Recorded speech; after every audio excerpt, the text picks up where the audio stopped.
No ano de 1959, Igor Dyatlov, então aluno do Instituto Politécnico de Ural, na antiga União Soviética, assumiu a liderança de uma expedição com um grupo de estudantes. Eles iriam percorrer 320 quilômetros em 16 dias pelos Montes Urais, uma das cordilheiras mais extensas do mundo, indo do Ártico até o Cazaquistão. O que eles nunca imaginariam é que aquele local seria o cenário e eles os protagonistas de um dos maiores mistérios da humanidade. Oi, eu sou a Nelly, sejam todos muito bem-vindos ao Creep On, esse canal que se dedica inteiramente a falar sobre mistérios, histórias sombrias e crimes reais. No episódio de hoje, o incidente Dyatlov Pass, ou o segredo da Montanha da Morte.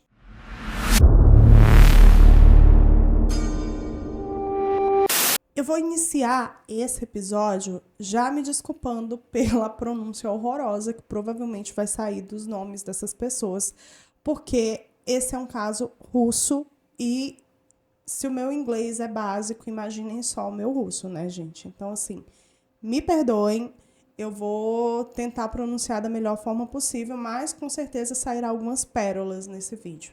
Então, foquem na história e, por favor, abstraiam a péssima pronúncia que vocês ouvirão hoje aqui no Creep On. Igor Alexeyevich Dyatlov nasceu em 13 de janeiro de 1936. Ele era um estudante de engenharia do Instituto Politécnico de Urais, na antiga União Soviética, e na época do caso ele tinha apenas 23 anos. O Igor, ele era conhecido por ser um engenheiro habilidoso, ele inclusive havia projetado um rádio amador portátil que ele costumava levar nas suas viagens e nas suas excursões. Logo quando ele entra na universidade, ele já se envolve com atividades ali do montanhismo e ele era muito experiente e capacitado nessa área. Ele era considerado nível 2 no que se diz respeito ali a esqui e montanhismo. E o intuito do Dyatlov era subir para o nível 3. E foi por isso que ele resolveu reunir vários amigos, né, pessoas que ele conhecia ali da universidade, que também eram envolvidos com montanhismo, que também eram nível 2 em montanhismo,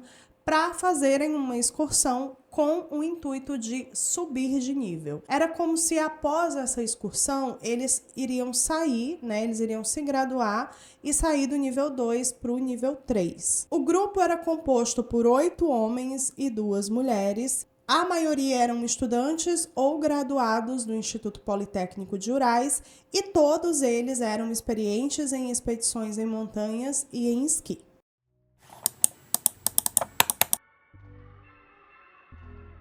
A Ludmila Dubinina, estudante do 4º ano de Engenharia e Economia. O Yuri Doroshenko, estudante do 4º ano de Engenharia de Rádio. O Yuri Yudin, que era estudante também do 4º ano de Engenharia. A Zinaida Kolmogorova, estudante do 5º ano de Engenharia de Rádio. O Igor Dyatlov, que era o líder do grupo e estudante do 5º ano de Engenharia de Rádio. O Rustem Slobodin, que se formou em 1958 em Tecnologia de Engenharia. O Nikolai Tibeaux Brignol, que também já havia se graduado em 1958 em Engenharia Civil. O Yuri Krinovchenko, que se graduou em 1957 em construção hidráulica e na época em que o caso aconteceu, ele trabalhava em uma instalação nuclear. O Alexander Kolevatov, que era aluno do 4º ano de física nuclear. O Semyon Zolotariev, que havia se formado no Instituto de Educação Física em 1950. Todos os outros integrantes do grupo tinham entre 21 e 23 anos quando o caso aconteceu, menos o Zolotariev, que era mais velho, ele tinha 34 anos, e ele tinha sido enviado pelo pessoal da universidade para acompanhar os jovens, né, o grupo, durante essa expedição. Em 25 de janeiro, o grupo chega a Ividel, eles vão de trem até lá. Ividel ficava no centro da província do norte de Sverdlovsk Oblast. Então, eles pegam uma carona de caminhão até um local chamado Vizai, que seria o último assentamento habitado até o norte, antes de chegar à montanha de Otorten, que seria o local local onde eles iriam fazer a excursão deles. Em 26 de janeiro de 1959, por volta das 14 horas, o grupo chega a Visay e o Igor Dyatlov vai até o correio para enviar um telegrama para a universidade, para o centro de controle ali da excursão, dizendo que eles já haviam chegado até o local e que eles iniciariam a excursão no outro dia. Ele aproveita essa oportunidade e também envia um telegrama para a família dele, para o pai e para a irmã dele, dizendo que estava tudo bem, que estava tudo certo, que eles já estavam ali no ponto de encontro e que no outro dia eles iniciariam a excursão. Essa foi a última mensagem que o Igor Dyatlov mandou para alguém e ela foi escrita no verso de um cartão postal. Nesse mesmo dia, a Zina, que era uma das meninas, né, que compunham ali o grupo, também vai ao correio e envia um cartão postal para sua família. O Igor Dyatlov se reúne com o restante do grupo ali em Visay e ele fala para eles sobre como seria a expedição, dá todas as instruções e diz que a intenção deles era retornar mais ou menos ali pelo dia 12 de fevereiro, podendo sim haver alguns atrasos por conta de alguma variação climática, alguma coisa desse tipo. Lembrando que era inverno e que esse era um local que fazia temperaturas muito, muito baixas mesmo. É claro que a gente está falando de um grupo experiente, mas quando eu falo em temperaturas baixas, eu estou dizendo menos 30, menos 40 graus Celsius. Então, assim, era um local muito perigoso, era um local de difícil acesso e seria importante para eles, né, fazer essa travessia, fazer essa excursão para que eles pudessem subir de nível ali no montanhismo, mas eles sabiam dos riscos, tá? Eles sabiam porque eles eram realmente muito experientes. Ali no povoado, eles encontram e conversam com algumas pessoas do povo Mense. O povo Mense é uma etnia indígena que vive ali naquela região há muito tempo e eles chegam a dizer para o grupo que o local para onde eles estavam indo era muito perigoso, que talvez fosse melhor que eles suspendessem, né, a expedição, já que o tempo também não estava muito bom, né, parecia que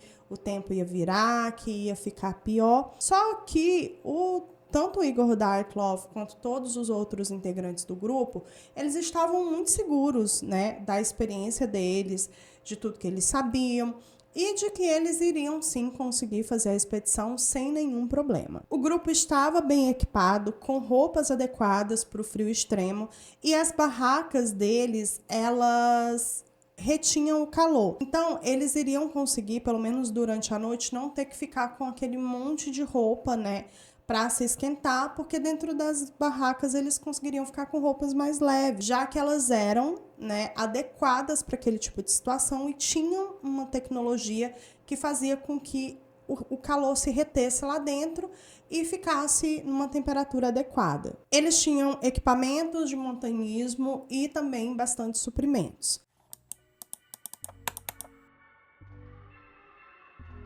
No dia 27 de janeiro de 1959, eles iniciam a trajetória deles rumo à montanha de Otorten.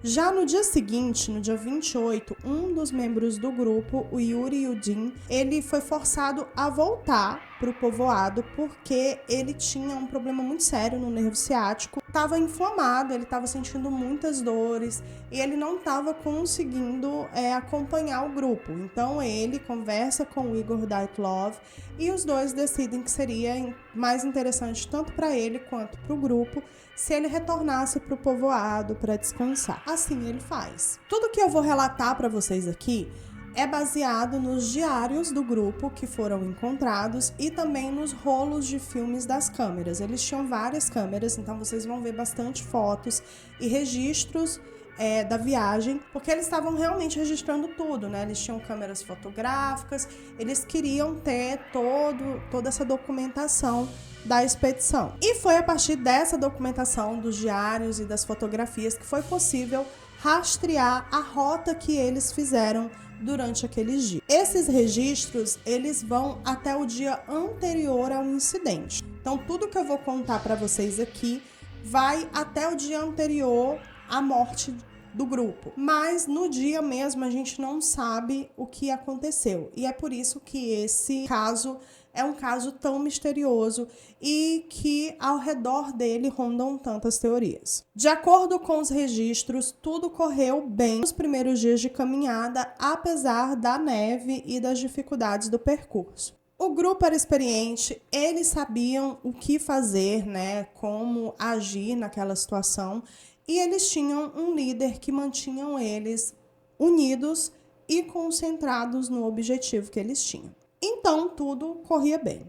Em 31 de janeiro, eles chegam na beira de um morro e se preparam para escalar esse morro. Para facilitar essa trajetória, né, essa escalada, eles resolvem estocar parte dos suprimentos e dos equipamentos deles em um vale ali no pé do morro para recuperar na volta. Então, a intenção deles era deixar aqueles suprimentos e equipamentos ali, mas na volta eles iriam pegar tudo aquilo de volta e seriam os suprimentos que eles utilizariam no restante da viagem. No dia seguinte, o dia 1º de fevereiro, eles chegam ao passo e começam a descer. Só pra gente entender o que é um passo, é o espaço que fica entre uma montanha e outra, ou entre uma cadeia de montanha. Também chamado de colo, e é meio que isso aqui, sabe? Essa partezinha assim, ó, que forma uma espécie de U entre uma montanha e outra.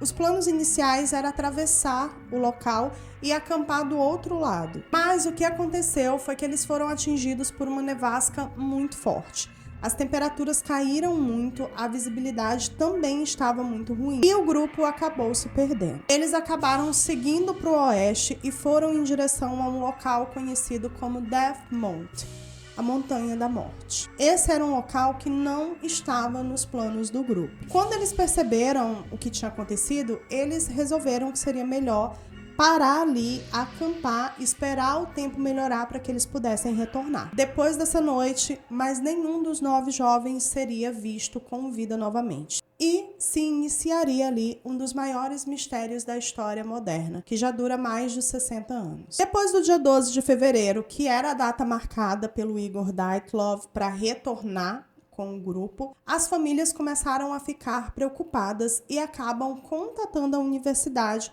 para saber se eles tinham alguma notícia. A universidade, que tinha recebido um telegrama, né, do Igor lá no início da expedição, sabia que poderia sim haver alguns atrasos e que isso é razoavelmente normal nesse tipo de expedição. Então eles passam essa informação para as famílias e esperam mais alguns dias. Só que após o dia 20 de fevereiro, não havia nenhuma notícia do grupo e aí eles também começam a ficar preocupados. A própria universidade monta um grupo de buscas para ir até ali, o local, né, onde eles deveriam estar e verificar se tinha acontecido alguma coisa e como que estava o grupo. Só que eles não encontram absolutamente nada. E é aí que eles resolvem contatar as autoridades. O próprio exército se envolve nas buscas, mas a primeira descoberta só é feita 6 dias depois.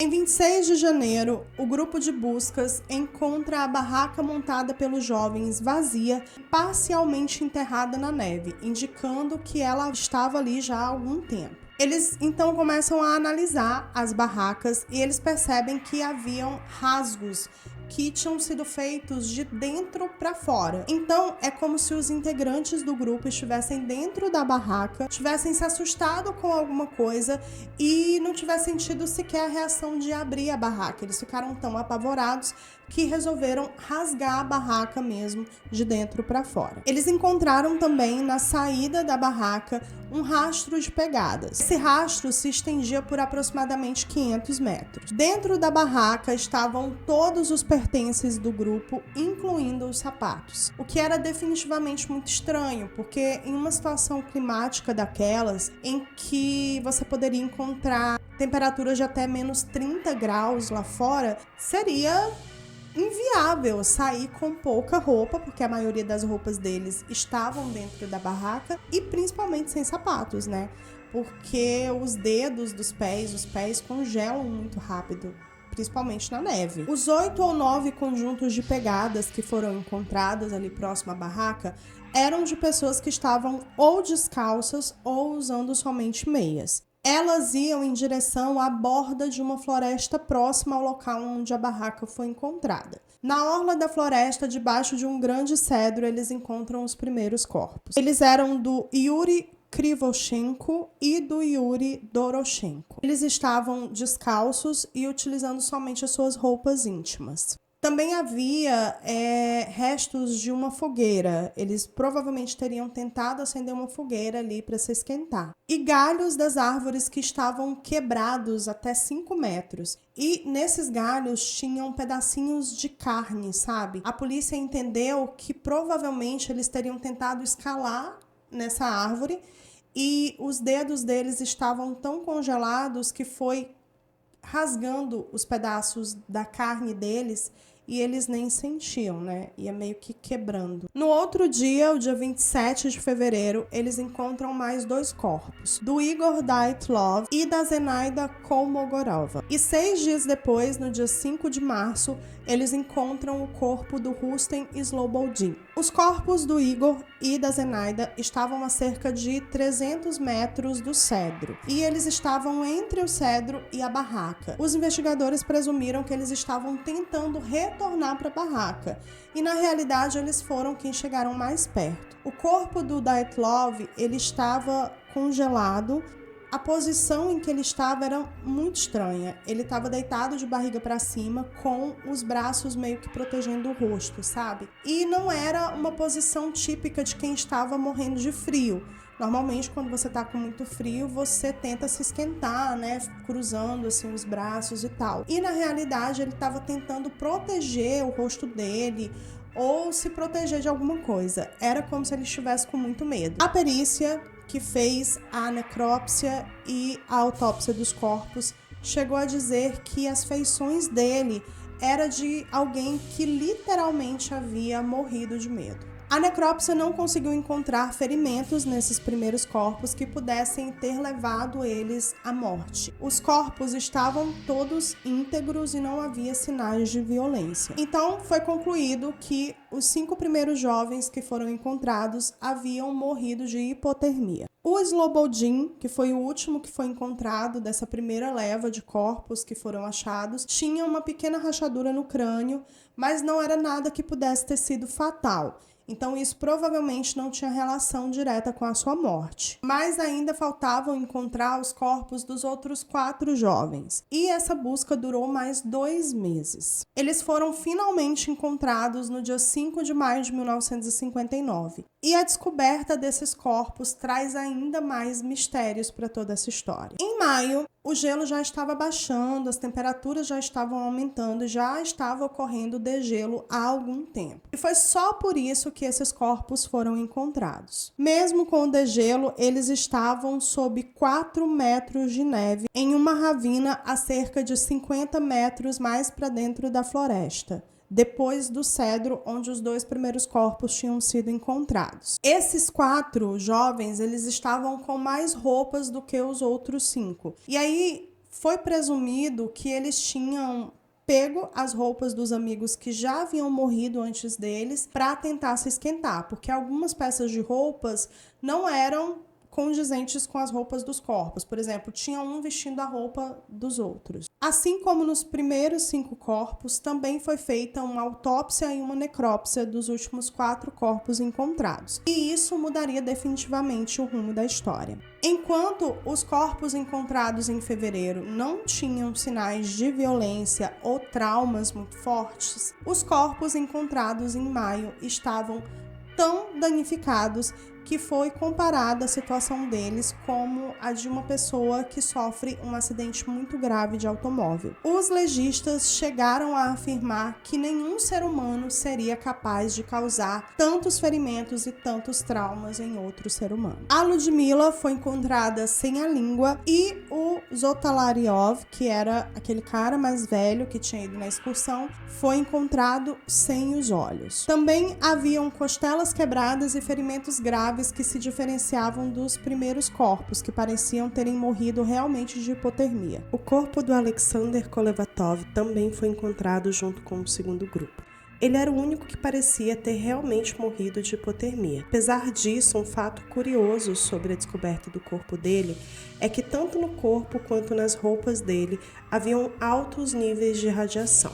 Eles tinham cavado uma espécie de toca na neve para tentar se esquentar e se esconder de algo. Então era provável que eles tivessem percebido algum perigo iminente e por isso tenham saído correndo e preferido enfrentar um frio de menos 40 graus do que permanecerem nas barracas. Só que tinha um detalhe que deixava tudo ainda mais misterioso. Eles tinham feito uma espécie de abrigo, né, um buraco na ravina, colocado vários pedaços de galhos ali, só que os corpos não foram encontrados no abrigo, eles foram encontrados a cerca de 4 metros desse local. E algumas roupas que eles tinham tirado dos outros corpos não chegaram a serem usadas. Ficou claro que o grupo tinha sido obrigado a deixar a barraca no meio da noite. Alguns deles tinham somente um sapato, outros estavam somente de meias ou descalços. Então, tudo isso era muito estranho,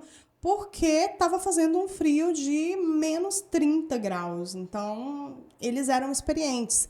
Eles sabiam que isso era colocar a vida deles em risco. Foi aberto um inquérito e uma investigação sobre o caso, mas não chegou em lugar nenhum. Essa investigação, ela é muito estranha, sabe? Ela foi muito rápida e não se chegou a nenhuma conclusão. Então foi dito que os jovens morreram devido a uma força desconhecida. E já em maio, logo depois que os últimos corpos foram encontrados, o inquérito foi encerrado. O caso foi arquivado, os documentos do inquérito foram deixados em segredo de justiça até meados dos anos 1990, quando eles foram divulgados para o público. E mesmo assim, não foram divulgados os arquivos originais, somente cópias deles. A história do grupo é tão misteriosa que até hoje chama a atenção de milhares de pessoas. Várias perguntas são levantadas nesse caso, principalmente por que um grupo de montanhistas tão experiente resolveria saírem no meio da noite em uma temperatura extremamente baixa, deixando seu abrigo seguro, que seria a barraca. O que teria assustado eles em um nível tão grande que eles sequer conseguiram abrir a barraca normalmente e preferiram rasgar ela de dentro para fora, no desespero que estavam de fugir dali. E é claro que esse caso tem muitas teorias. São mais de 70 teorias sobre o caso do incidente de Dyatlov Pass. Eu reuni somente algumas para trazer aqui para vocês, porque tem umas que são muito viajadas mesmo. Então eu vou trazer algumas, as mais faladas, algumas delas também são bem viajadas, mas aí vai ficar a critério de vocês tirarem suas próprias conclusões.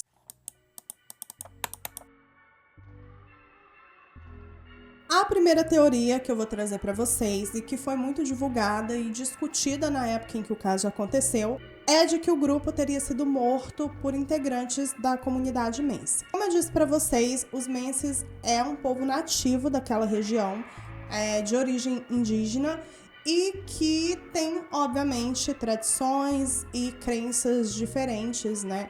Por serem uma etnia diferente. Essa teoria diz que os jovens teriam, sem querer, quando começou aquela nevasca, invadido uma área que seria sagrada para o povo Mense. E por isso, alguns caçadores Mense que estavam por ali e perceberam essa invasão dos jovens, acabaram cercando eles, atacando eles e os matando. Porém, isso foi baseado em absolutamente nada, né? Porque primeiro não tinha indícios de violência nos primeiros corpos que foram encontrados. Segundo, em mais de 30 anos, nunca houve um registro de confrontos entre o povo Mense e alguma outra pessoa que fosse por aquele caminho. Vários montanhistas faziam aquele percurso até a Montanha da Morte e nunca houve nenhum confronto. Muitos integrantes do povo Mense chegaram a falar o quanto eles estavam sofrendo com essas acusações que eram baseadas em puro preconceito. Avalanche ou placa de neve. Essa teoria diz que o grupo havia sido atingido por uma avalanche. Eles estavam ali no acampamento na última noite deles de vida e eles perceberam que eles iriam ser atingidos por uma avalanche. Eles entraram em pânico, rasgaram a barraca, saíram correndo e acabaram morrendo. Mas existem alguns furos nessa teoria. Primeiro, se tivesse havido uma avalanche, a barraca não ficaria à vista. Ela teria sido completamente coberta pela neve. E principalmente as pegadas que foram encontradas não poderiam ser encontradas, né? Elas teriam sido cobertas de neve e não teria a menor possibilidade de encontrar elas. E isso também não explica os ferimentos nos últimos 4 corpos. Porque assim, se tivesse acontecido uma avalanche, eles poderiam ter rasgado a barraca, abandonado tudo ali e saído.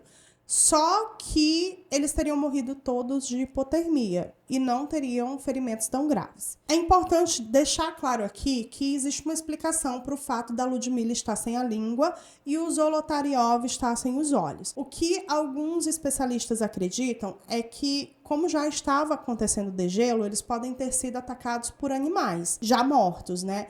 Os animais viram ali os cadáveres e eles vão geralmente atacando nas mucosas, né, nas áreas mais moles do corpo. Então eles poderiam, aves ou algum outro tipo de animal, ter arrancado os olhos do Zolotaryov e a língua da Ludmilla, que poderia estar de boca aberta, né, ter morrido com a boca aberta. Então existe essa explicação para o fato dela estar sem língua e de ele estar sem os olhos. Mas as costelas quebradas, todos os outros ferimentos graves que foram encontrados no corpo deles não seria explicado com essa teoria da avalanche. A teoria do infrassom. Essa teoria ela é mais complicadinha de explicar, então vamos ver se eu consigo ser bem didática aqui para vocês. Um cara chamado Donnie Aker ficou cerca de 5 anos estudando o incidente da Love Pass. Ele chegou inclusive a fazer o mesmo percurso que o grupo fez e foi assim que ele levantou uma teoria que é bem interessante. Ele fala sobre um fenômeno climático que é extremamente raro, mas muito possível de acontecer naquele local específico devido às condições geográficas que existem ali. O topo da Montanha da Morte, ele forma um domo perfeito. Segundo Aker, o que teria acontecido seria uma tempestade perfeita que teria criado um vórtice de karma. Para ser bem didática, quando os ventos fortes que estavam soprando ali naquela região batessem no topo da montanha, que era em forma de domo, eles se deformariam. E ao invés de soprarem em linha reta, eles começariam a formar vários e vários tornados. Esses tornados seriam pequenos, mas muito poderosos. E eles estariam ali girando rápido o suficiente para arrancar telhados de prédios, por exemplo, se fosse uma cidade. E isso causaria um som muito alto e ensurdecedor. É óbvio que esses tornados não teriam atingido a barraca do grupo, porque eles estavam muito longe. Porém, eles estariam escutando esse barulho muito alto e ensurdecedor. E isso, por si só, já seria muito complicado, porque no meio da noite, no meio de uma floresta, em um local que você não conhece, um som desse pode ser muito apavorante. Mas esse não é o ponto principal da teoria. O que ela diz é que, em determinadas circunstâncias, esses tornados poderiam criar um fenômeno ainda mais raro chamado infrassom, que é basicamente o oposto do ultrassom. O infrassom é um tipo de vibração sonora tão baixa que não pode ser captada pelo ouvido humano.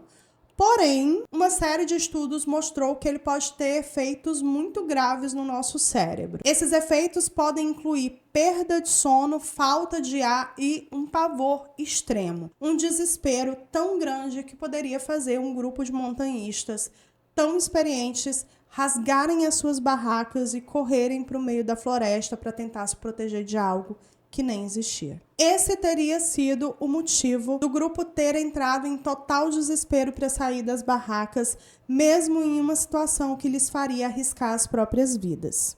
A Montanha da Morte é um local muito ermo e não dá para se fazer estudos lá mesmo, propriamente dito, sabe? Porque o acesso é praticamente impossível no inverno, que é quando as condições climáticas favoreceriam esse fenômeno. Porém, em outros locais de melhor acesso, com condições muito similares à Montanha da Morte, foi observado que esse fenômeno acontece raramente, mas acontece. Ataques de animais. Existe a teoria de que o grupo sofreu um ataque de algum animal que vive ali na região. Poderiam ter sido renas, que em primeira instância podem parecer muito fofas, mas que podem ser muito ferozes e muito fortes. Um animal adulto pode chegar a 200 quilos e o ataque justificaria os ferimentos. Porém, somente os últimos 4 corpos encontrados tinham ferimentos, então não se sabe se faria muito sentido essa teoria. E também não tinha nenhum rastro que indicasse que eles teriam sido atacados por algum animal, por alguma rena, porque se tinham as pegadas deles, também teria pegada de um animal que tivesse atacado eles, né?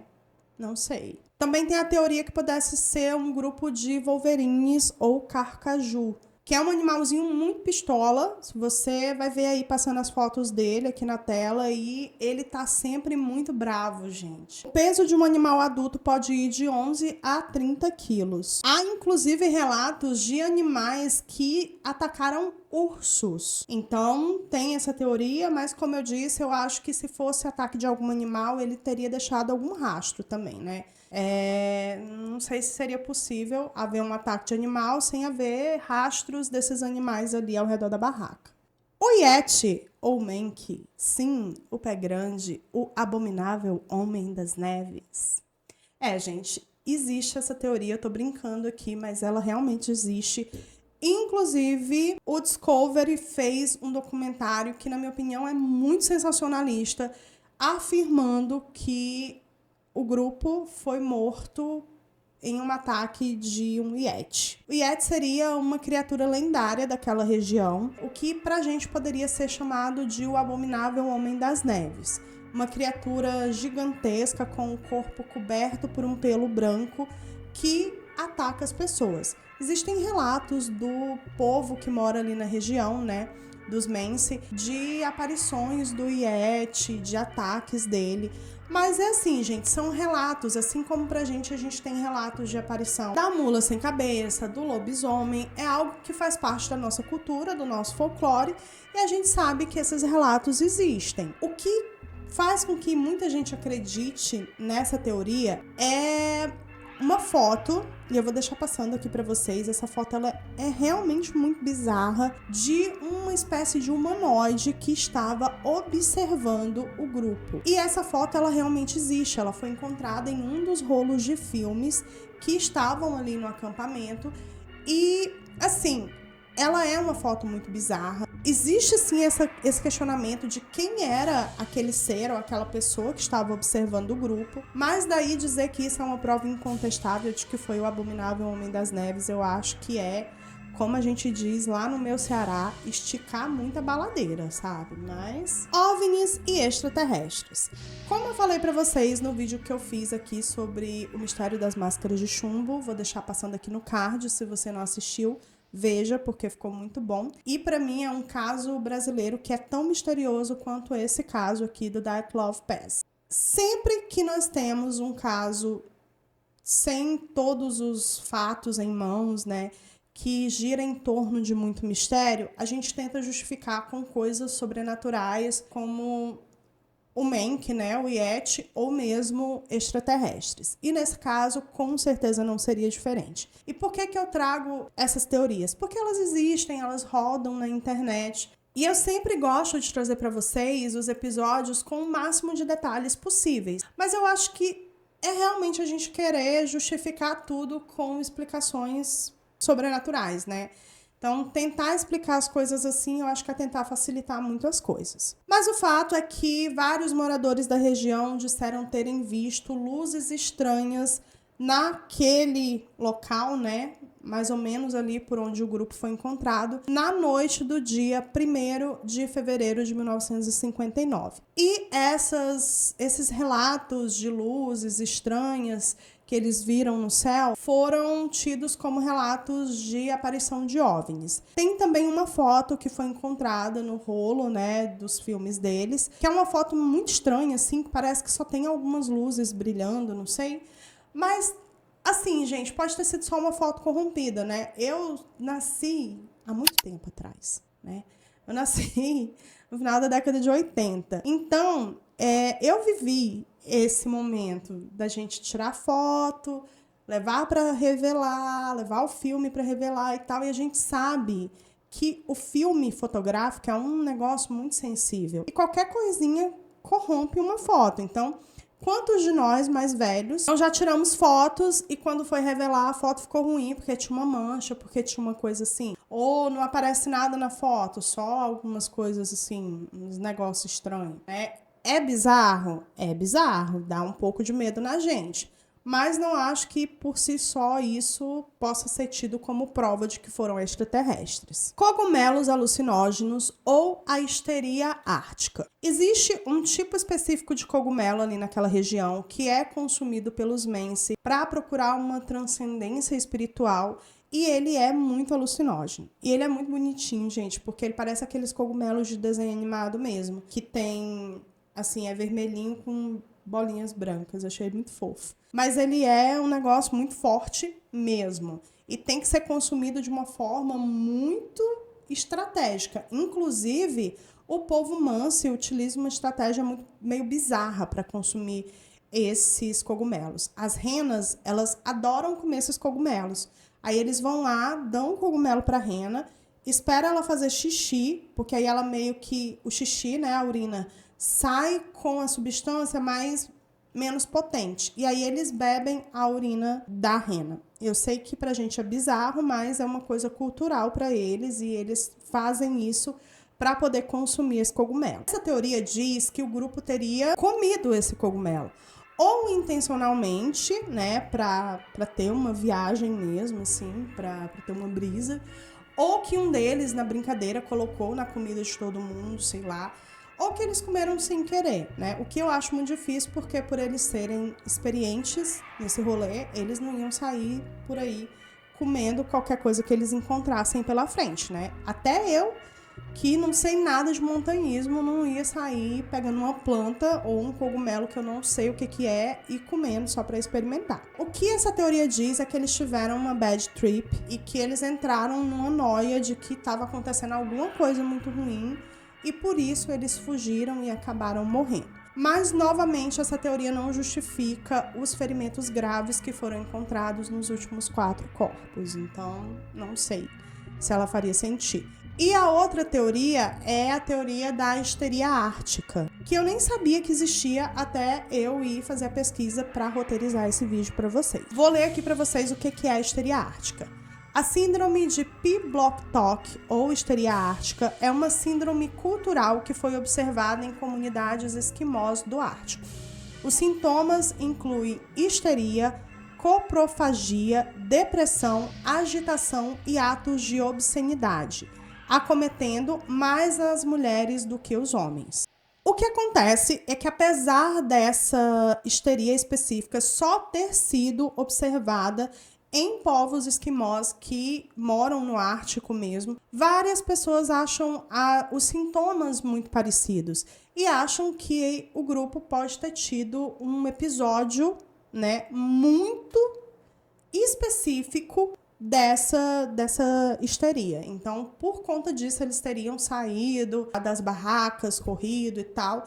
E aí, as pessoas que defendem essa teoria, elas dizem que os ferimentos podem ter sido causados durante esse momento, que eles estavam correndo, se batendo nas árvores e tal, mas não sei, sabe? Como eu disse, são ferimentos muito graves. O próprio legista disse que nenhum ser humano seria capaz de infligir esses ferimentos a outro ser humano. Então, eu não sei se conseguiria justificar isso também. Até porque, se a histeria em massa justificasse os ferimentos, o cogumelo também justificaria, né? Já que eles iam estar numa bad trip, alucinando e, né, poderiam também sair correndo, se jogar nos lugares, se bater nas árvores e tal. Testes militares. É sabido que aquela área era uma área militar. É claro que o grupo do Dyatlov não sabia disso, mas a gente sabe que realmente existe uma base militar ali nas redondezas. E essa teoria vai dizer que, sem querer, quando eles desviaram a rota deles, eles invadiram essa área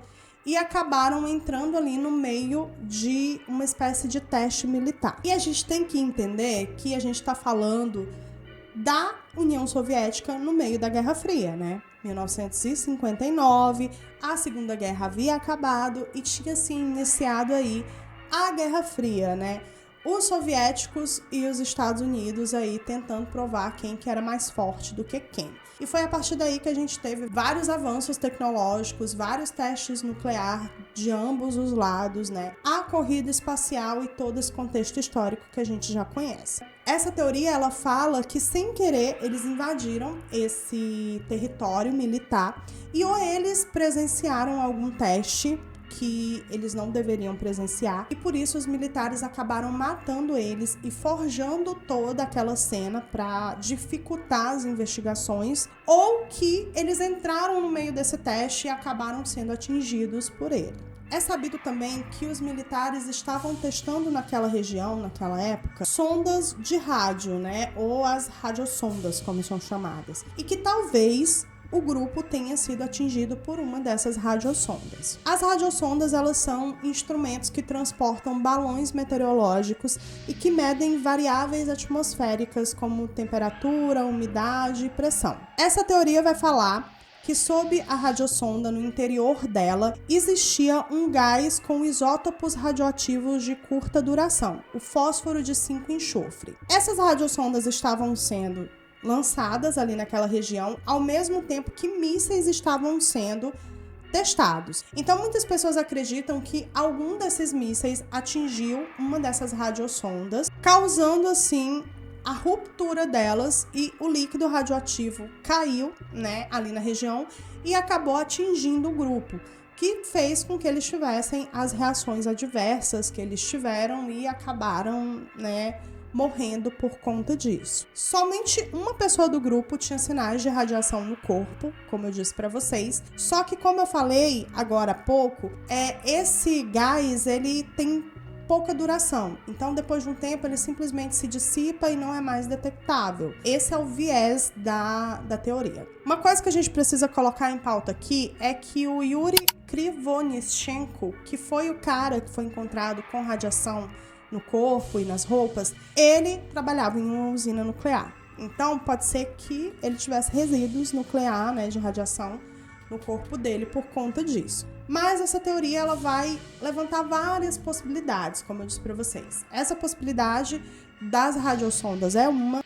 Também existe a possibilidade de que eles entraram ali no momento de um teste nuclear e foi esse teste que apavorou eles, e a possibilidade de que eles presenciaram alguma coisa que eles não deveriam ter visto e por isso os militares acabaram matando eles e forjaram toda aquela cena. Tem algumas questões nesse caso que podem corroborar supostamente o envolvimento dos militares na morte dos jovens. Uma delas foi o desaparecimento dos órgãos internos. O que acontece? Alguns dos órgãos internos foram retirados dos corpos e eles seriam levados para universidades para ser feito alguns estudos.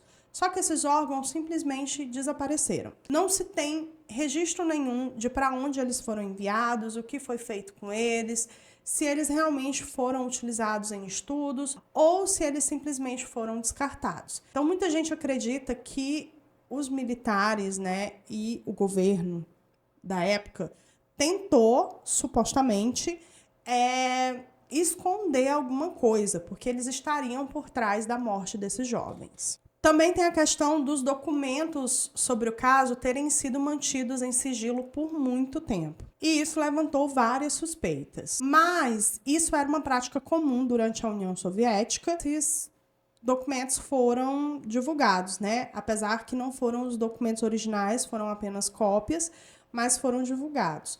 E tem uma questão que eu levanto para mim, que é: e se os militares estavam por trás de tudo isso, por que eles simplesmente não se desfizeram dos corpos? Por que eles não descartaram os corpos de uma forma que nunca fosse encontrada e não teria como levantar nenhuma dessas hipóteses, né? Já que é realmente um local muito ermo, de difícil acesso e que eles poderiam ter se perdido. A gente tem vários casos de pessoas que se perdem. Aqui no Brasil, inclusive, tem um caso que eu quero trazer para o canal, que é o caso do Marco Aurélio. Eu estou trabalhando nesse roteiro já faz um bom tempo e parece que o garoto simplesmente evaporou, né? Então, assim, a gente sabe que existem casos, assim, em que as pessoas nunca mais são encontradas e isso poderia ter acontecido em Dyatlov Pass também. Então, não sei se os militares estavam por trás de tudo isso. Eu acho que eles deram um tiro errado quando eles não simplesmente se livraram dos corpos, né? Em 2019, o governo russo retomou as investigações do caso. E em 2020, eles chegaram à conclusão de que o grupo tinha deixado o acampamento para fugir de uma avalanche, que é uma teoria que já tinha sido levantada na época, já tinha sido refutada. Só que o mais interessante aqui é a forma como eles chegaram a essa conclusão. E chega a ser cômica, gente, de tão bizarra. Um cara chamado Johan Gaumin era diretor do laboratório de simulação de avalanches da Escola Politécnica Federal Lausana, na Suíça, juntamente com o engenheiro geotécnico do Instituto Federal de Tecnologia de Zurique, Alexander Purzin, criaram simulações via computador dos eventos que poderiam ter acontecido na noite da tragédia. Só que o mais bizarro é que as simulações estavam sempre dando errado. Até que o Gal, ele assistiu a animação da Disney, Frozen, e a partir dos efeitos que ele viu com a neve no filme, ele desenvolveu a simulação baseada na animação. Isso mesmo, baseado em Frozen, uma aventura congelante. Ele contata os animadores para que eles fizessem ali uma consultoria com ele. E após essa consultoria, ele conseguiu alterar o código da animação na simulação que ele estava fazendo e usou nos modelos da avalanche dele, assim conseguindo constatar os efeitos que essa avalanche teria nos corpos humanos. Enfim, o incidente da Dyatlov Pass continua sendo um grande mistério, mesmo depois de 65 anos após ter ocorrido. Atualmente existem mais de 70 teorias documentadas sobre esse caso. Muitas pessoas na Rússia dizem que não interessa o que os investigadores continuam concluindo sobre ele, que esse caso só será resolvido após os corpos serem exumados. Que é uma coisa que não se planeja fazer, o governo não tem sequer pretensão de exumar esses corpos. Mas, sem um fim conclusivo para esse caso, é muito possível que mais teorias da conspiração continuem surgindo com o passar dos anos. O nome Dyatlov Pass, que é o nome que hoje é dado ao Passo da Montanha da Morte, foi dado depois do incidente em homenagem ao grupo e ao líder deles, o Igor Dyatlov. Eu, sinceramente, não consigo ter uma opinião formada. Eu acho que a teoria dos militares é a teoria que mais faz sentido, mas aquele questionamento sobre por que eles não deram fim nos corpos é o questionamento que mais martela na minha cabeça. Então eu realmente não consigo dizer para vocês o que eu acho que aconteceu com eles. É isso, eu espero muito que vocês tenham gostado do episódio de hoje do Creep On. Um beijo para vocês e até o próximo episódio.